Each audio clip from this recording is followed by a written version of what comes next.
गिरिवर राज की सोरी है मैया पैया तोरी पड़ी। जय हो महेश मुख चंद्र चकोरी पैया तोरी पड़ी।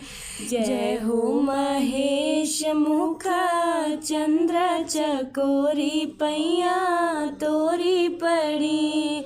जय हो गजानन खड़ानन के माता चंद्र बदन सोहे भाग्य विधाता।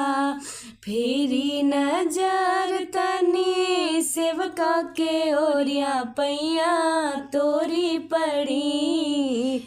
जय हो महेश मुख चंद्र चकोरी पैया तोरी